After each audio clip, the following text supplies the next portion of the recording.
राज्यों का पुनर्गठन, राज्यों का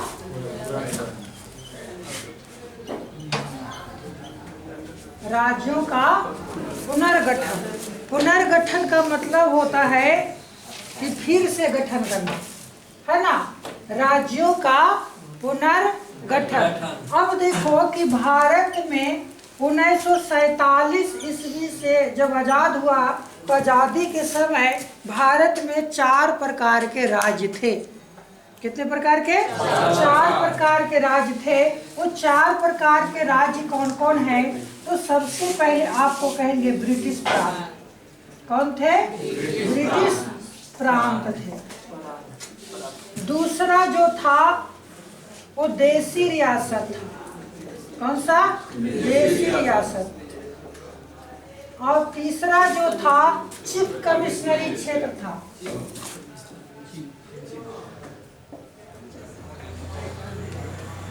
चीफ कमिश्नरी क्षेत्र था। और एक और था जिस हम बोलते हैं अंडमान निकोबार द्वीप समूह।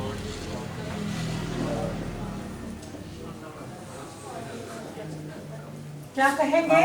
अंडमान निकोबार द्वीप समूह। ये 4 प्रकार के राज्य थे। अब ध्यान देना है कि जो ब्रिटिश प्रांत था, इस ब्रिटिश प्रांतों को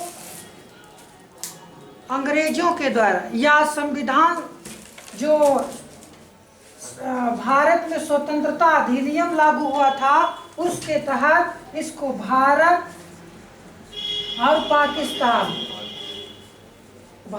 और पाकिस्तान में बांट लिया गया। अब जो देसी रियासत था उसे किसी न किसी रूप से सरदार वल्लभ भाई पटेल के द्वारा भारतीय संघ में मिला लिया गया। जो चीफ कमिश्नरी क्षेत्र था उसे भी आपको अंग्रेजों ने या भारत स्वतंत्रता अधिनियम के तहत भारत और पाकिस्तान के क्षेत्रों में बांट दिया गया। अब ये रहा देसी रियासत और ये रहा अंडमान निकोबार द्वीप समूह। तो देसी रियासतों को सरदार पटेल ने अपने संघ में मिला लिया, भारतीय संघ में मिला लिया। लेकिन बताए थे कि 3 ऐसे देसी रियासत था जो भारतीय संघ में शामिल नहीं होना चाहता था, लेकिन उसे भी आरेन प्रकारेण भारतीय संघ में मिला लिया गया। तो अब देखना है कि जब देसी रियासतों को भारत में शामिल किया गया, ब्रिटिश प्रांतों को भारत में शामिल किया, अब क्या होगा कि इन सभी जो रियासत थे, इन सभी जो राज्य थे, उन सभी राज्यों को पुनर्गठन करना था, पुनः गठन करना था। राज्यों के पुनर्गठन एक बहुत बड़ी समस्या थी। भारत में राज्यों का पुनर्गठन एक बहुत बड़ी समस्या थी। तो इस समस्या को निदान के लिए समय समय पर कई कमेटियां बनाई गई। क्या कहेंगे? समय समय पर कई कमेटियां बनाई गई। और पहली बार जो कमेटियां बनाई गई जून 1948 को। कब? जून 1948 को एक कमेटी बनाई गई जिसको कहते हैं यस के धर समिति। कौन से? यस के धर समिति। और इस यस के धर समिति में 4 सदस्य थे। कितने सदस्य थे? 4 सदस्य थे। यस के धर समिति में कितने सदस्य? 4 सदस्य। इन यस समिति ने क्या करता है, दिसंबर 1948 को अपना रिपोर्ट प्रस्तुत करता है। दिसंबर 1948 को अपना रिपोर्ट प्रस्तुत करता है और इस रिपोर्ट में कहता है कि भारत में राज्यों का पुनर्गठन भाषा के आधार पर ना होकर प्रशासन के आधार पर होनी चाहिए। भाषा के आधार पर ना होकर प्रशासन या क्षेत्र विस्तार के आधार पर होनी चाहिए। यानी कहने का मतलब क्या होता है कि मूल रूप से दक्षिण भारत में मूल रूप से दक्षिण भारत में आंध्र प्रदेश जैसे देशों में, तमिलनाडु, तेलंगाना जैसे देशों में, राज्यों में भाषा के आधार पर राज्यों के पुनर्गठन की मांग उठ रही थी। इस कारण से संविधान सभा के द्वारा यस के धर समिति बनाई गई। कब? जून 1948 को। और ये अपना रिपोर्ट कब देता है? दिसंबर 1948 को अपना रिपोर्ट देता है। और इस रिपोर्ट में कहता है कि भारत का संविधान, भारत में राज्यों का पुनर्गठन भाषा के आधार पर ना होकर प्रशासन या क्षेत्र विस्तार के आधार पर होगा।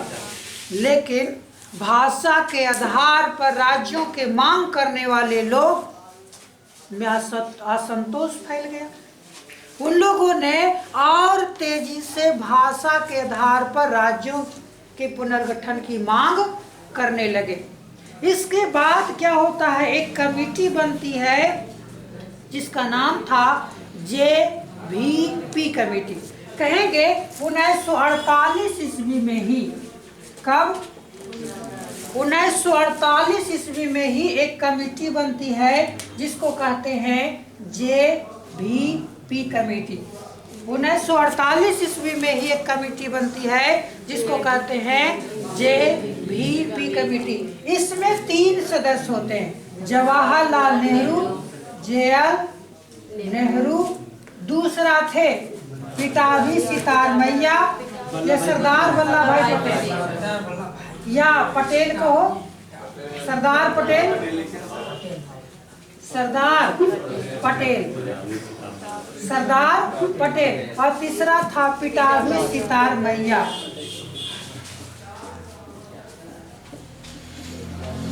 कौन थे? पिताजी सितार मैया।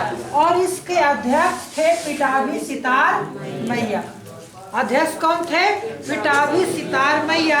अब देखो इसने जो रिपोर्ट दिया 1949 में, 1949 ईस्वी में अपना संविधान सभा के समक्ष अपना रिपोर्ट प्रस्तुत किया।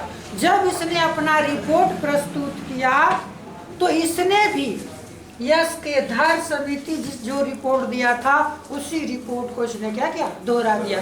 कहा कि भारत में राज्यों का पुनर्गठन भाषा के आधार पर ना होकर, भाषा के आधार पर ना होकर किस आधार पर होनी चाहिए? तो क्षेत्र विस्तार के आधार पर होनी चाहिए।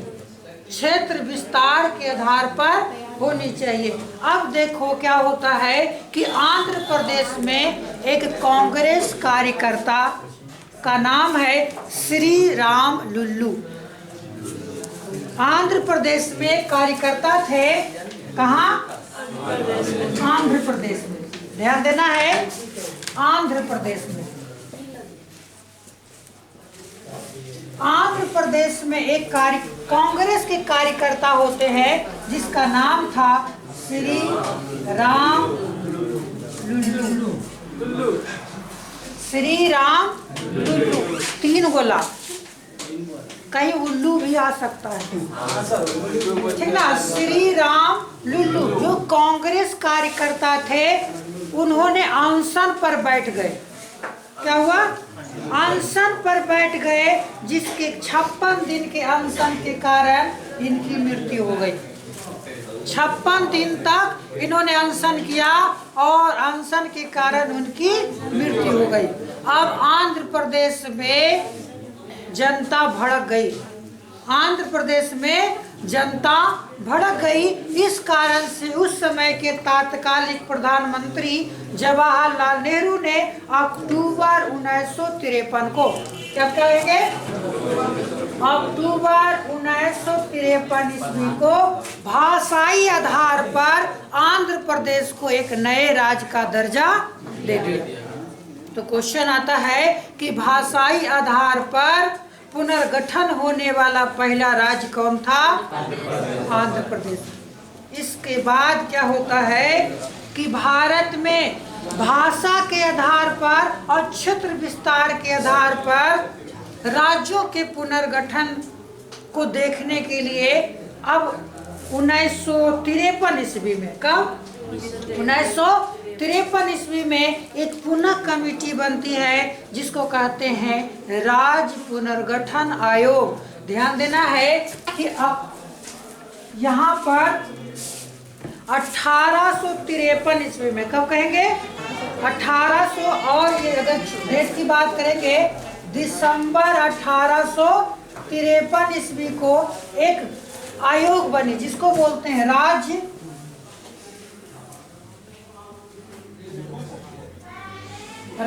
पुनर्गठन आयोग। क्या कहेंगे? राज्य पुनर्गठन आयोग। अब इस राज्य पुनर्गठन आयोग कब बनी थी? दिसंबर 1953 में। कहेंगे जवाहरलाल नेहरू के सिफारिश पर। किसके सिफारिश पर? जवाहरलाल नेहरू के सिफारिश पर एक कमेटी बनी दिसंबर 1953 में जिसे कहा गया राज्य पुनर्गठन आयोग। राज्य पुनर्गठन आयोग। और ये राज्य पुनर्गठन आयोग में 3 सदस्य थे। कितने सदस्य? 3 सदस्य थे। एक का नाम है फजल अली। फजल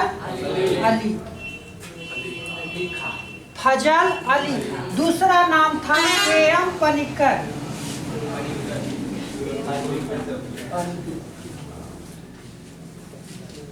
के.एम. पनिक्कर। और तीसरा नाम था हृदयनाथ कुंजरू।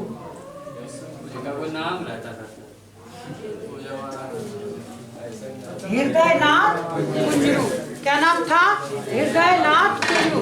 और इस राज्य पुनर्गठन आयोग के अध्यक्ष बनाया गया फजल अली को। राज्य पुनर्गठन आयोग का अध्यक्ष किसे बनाया गया? फजल अली। अब देखो ये जो अपना रिपोर्ट तैयार किया, पूरे भारत भर में भ्रमण किया इस आयोग ने, और इन्होंने अपना रिपोर्ट दिया दिसंबर 1955 को। कब दिया? दिसंबर 1955 ईस्वी को इसने अपना रिपोर्ट प्रस्तुत किया। और यह रिपोर्ट जो है 1956 ईस्वी में पार्लियामेंट के द्वारा पारित कर दिया गया। क्वेश्चन आएगा कि राज्य पुनर्गठन आयोग कब पारित हुआ? तो 1956 ईस्वी में। कब पारित हुआ? 1956 ईस्वी में। और इस 1956 ईस्वी में 7वां संविधान संशोधन हुई। कैमा संविधान संशोधन? 7वां संविधान संशोधन हुई। और इसमें कहा गया, इस रिपोर्ट में कहा गया कि अब भारत में राज्यों का पुनर्गठन भाषा के आधार के साथ साथ क्षेत्र विस्तार के आधार पर भी होनी चाहिए। अन्य क्षेत्र विस्तार के आधार पर तो राज्यों का पुनर्गठन सब लोगों ने स्वीकार किया था, लेकिन इसने भाषा के आधार पर भी राज्यों को पुनर्गठन को स्वीकार कर लिया कि अब भारत में भाषाई आधार पर भी राज्यों का पुनर्गठन होगा। पहले तो सिर्फ किसके आधार पर हो रहा था? क्षेत्र विस्तार के आधार पर हो रहा था, लेकिन अब राज्यों का पुनर्गठन भाषा के आधार पर और क्षेत्र दोनों के आधार पर होगा। इस प्रकार पहली बार 14 राज्य बने और 6 गो केंद्र शासित बने। कितने राज्य? 14 राज्य बने और 6 केंद्र शासित प्रदेश बनाए गए। क्वेश्चन आएगा कि राज्य पुनर्गठन आयोग के द्वारा कितने राज्य बनाए गए? 14 राज्य बनाए गए और 6 केंद्र शासित प्रदेश बनाए गए। और जितने भी केंद्र शासित प्रदेश है वो बाद में बने। दिल्ली जो केंद्र शासित प्रदेश है वो बाद में बने। अभी वर्तमान समय में जम्मू और लद्दाख ये दोनों भी आपको केंद्र शासित प्रदेश में शामिल किया गया है। तो 2019 में पहले पूर्ण राज्य था, अब उसको केंद्र शासित प्रदेश बना दिया गया। तो कहने का मतलब हो गया कि राज्य पुनर्गठन आयोग जब पारित हुआ 1956 ईस्वी में, तो भारत में 14 राज्य और 6 केंद्र शासित प्रदेश बनाए गए। लेकिन अब वर्तमान समय में कहेंगे कि 28 राज्य हैं। कितने राज्य हैं? 28 राज्य हैं। फिर आपको कहेंगे 8 गो केंद्र शासित प्रदेश है। 28 राज्य और 8 केंद्र शासित प्रदेश है वर्तमान समय में।